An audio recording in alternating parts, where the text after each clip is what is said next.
It's weird when February of all months is a busy one. Usually the deluge starts in March, but I guess nobody could hold out that long this year. Anyways, we've got a ton of stuff to get through, so we're just gonna get right to it. This is Albumpressions.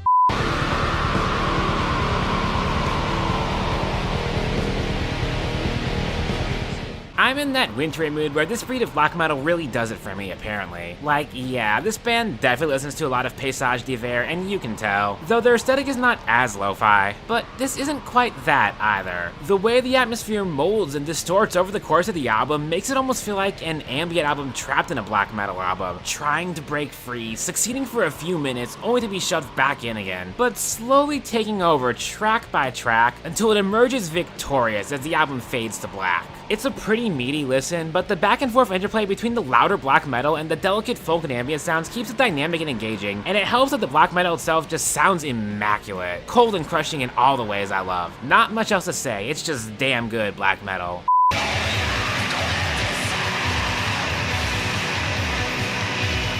And if the last album was an ambient album trying to escape from a black metal album, this is the opposite. A dense, dark drone album trying to drown a black metal album. The texture is a lot grittier and industrial, the synths are constantly overwhelming, the drumming is manic and chaotic, but only when the visceral black metal breaks free from the dull haze of the humming drones. Between those moments of intensity are quiet and unsettling passages of ambience, keeping you on edge for when the monster buried beneath is going to rear its ugly head again, but always falling back under the smothering haze in the end.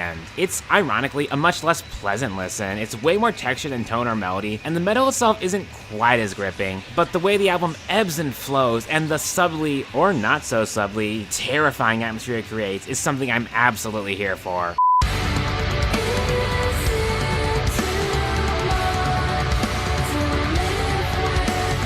I think I'm writing this less to praise the album and more to try and diagnose what went wrong here, because man, I am just not feeling it. I loved their last album too, and even the ones before that, still pretty good, but this, nothing. I could point to a lot of small things. The album's flow is haphazard, sharply bouncing between heavy and pretty on a song-by-song basis, without ever transitioning smoothly between the two. Eva Corbin's lovely vocals seem relegated almost entirely to cleaner moments, rarely getting to soar over heavy riffs. The riffs themselves are weak, very chuggy and monochrome. In general, there's a lot less emphasis on melody that makes the songs less sticky and colorful too, but no, the big issue is that it's just all so languid. Only 3 of the 10 tracks here have any kind of energy, and 2 of them are back-to-back on the track list. The rest of the album just plods along and never really comes to life. The post-metal element of their sound is pushed to the forefront at the expense of everything else, and what's left is basically just a fairly average Devil's Soul to Soul album. Just disappointing.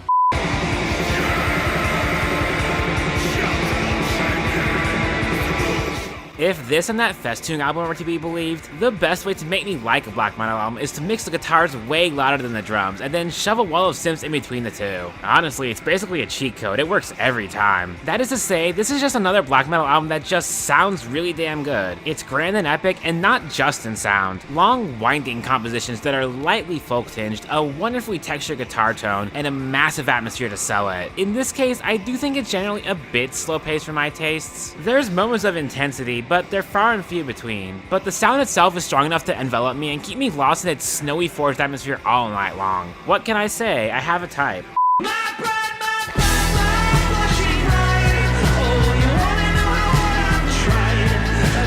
Considering how annoying I've been about the paper chase lately, it shouldn't surprise anyone that I got around to their Mastermind's most recent project eventually. And if you've heard any paper chase, this shouldn't sound that unfamiliar to you. It's basically like if robots tried to reverse engineer that same sound. Vocals processed through a lo-fi filter, guitars swapped out for abrasive synths, thumping electronic percussion. It's basically just industrial paper chase. And with a lot of the same appeal too. The mix of dissonance and melody that's way catchier than it has any right to be. A sound that's evil, but like in a cartoonish way. Dark and horrific, but also kind of goofy and over the top, to the point where it's obvious you're not expected to take it too seriously. Like a twisted musical performed on stage. And, of course, the flair for the theatrical that makes that really damn obvious. And it retains the same themes of death anxiety as well, mixed in with a healthy dose of existentialism and pondering the nature of the human species. It's both different from the paper chase, yet just familiar enough to retain the same charm, and it's an absolute delight.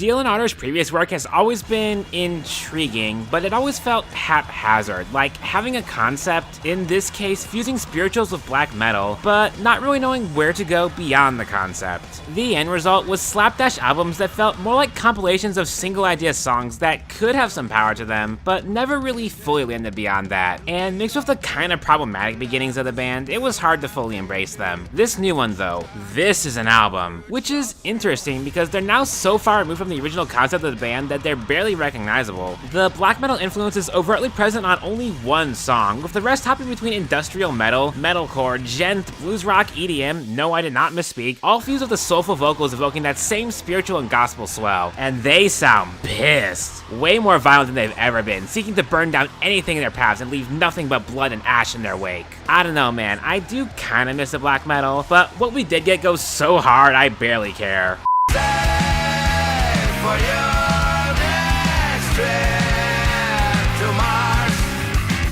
For possibly the most futile album impression I've ever done, here's the 15th album from nearly 40-year-old prog metal band Voivod. What even can be said? Well, it's kind of more of what they offered on the Wake, in a more compact and more straightforward package, really. You get angular dissonant riffs, chunky, driving bass grooves, jazzy chord progressions, and wacky time signature changes aplenty. And with the production style and vocals, it really sounds like this could have come out 30 years ago and sounded exactly the same, too. I don't know, I struggle to say I'm particularly into this one. Their last one held my interest for its hour-long runtime because of its more ambitious structure, which this album very much lacks, and between myself not really caring for their vocals, as well as how hyper-focused on the technical and, well, metal aspects their stuff usually is, it ends up lacking in soul for my taste. But for its unique and pretty dang fun sound, it's definitely worth a few spins if nothing else.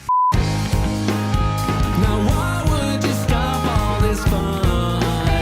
I just wanna spin them. Oh hell yes, this is the kind of gem I love finding. I guess at its core you could call this jazz prog and not technically be wrong, but it doesn't particularly slot cleanly into any one genre. I hear the swaggering blues rock of the 70s, I hear the manic, chaotic energy of early King Crimson, I hear the muddy and textured guitars of 90s grunge, I hear neo-progisms in the vein of Neil Morse, I hear touches of Jethro Tull, Elvis Costello, and 80s synthwave, alongside of course the modern rock and jazz influences prominent throughout. Needless to say, it's got a lot going on, all of it seamlessly merging together to create a unique and immediately compelling sound that I am absolutely here for. I'm admittedly not sure what exactly it's about, though given the band name and the album cover and some of the song titles, I'm gonna guess some form of climate anxiety. I don't know, I'm not sure it really even matters when this is both one of the most fresh and, more importantly, coolest albums I've heard in quite a while. You're missing out if you sleep on these guys.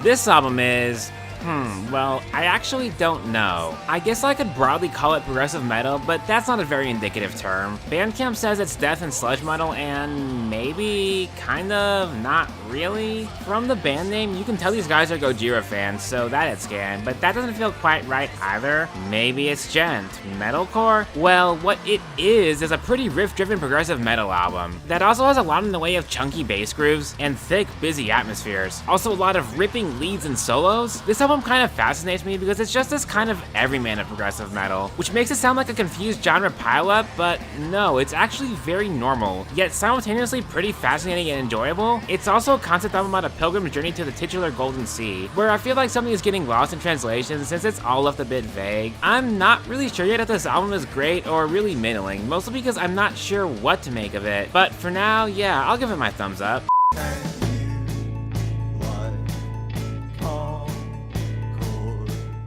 I originally skipped this one as I wasn't wowed for their debut, but given the acclaim, I figured I should probably at least check it out and, well, aside from the general instrumental palette, wow, this just sounds like a completely different band. The dissonant, anxious atmosphere is sadly all but absent, but they took the rambly vocals I didn't care for with them, leaving behind an album that feels much closer to post-rock than anything. Slow, meticulous compositions that build to a roaring climax, often sparse instrumentation allowing itself to meander, strings that have a knack for classical style melodies and inflections of jazz provided by the saxophone. And most importantly, it's much more emotionally evocative, at least for me, showing a relationship unwinding in real time, first through physical distance, then through emotional distance. Songs often built around the little but striking details in that process. Closing with a medley that retrospects on all those moments through a fractured lens of hindsight. The last 3 tracks in particular make for one of the best uninterrupted half hours of music I've heard in a long while. And on the whole, I'm glad I gave this a chance, cause it's really something special.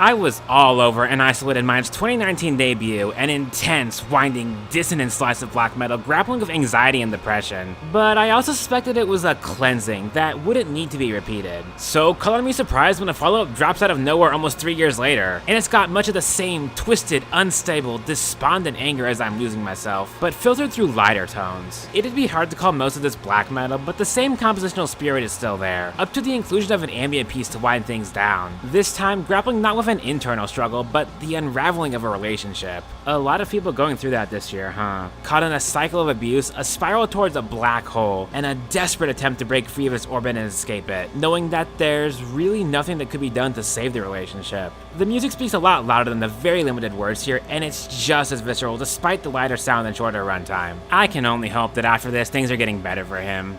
And that'll cap us off for this month. Whoa. Would you believe that I had to be really stingy just to get this episode down to a reasonable amount of albums, and it's still this packed? March, ironically, is looking like a bit of a cooldown month, and yeah, I could use that. Anyways, I've got other stuff I need to work on, so bye!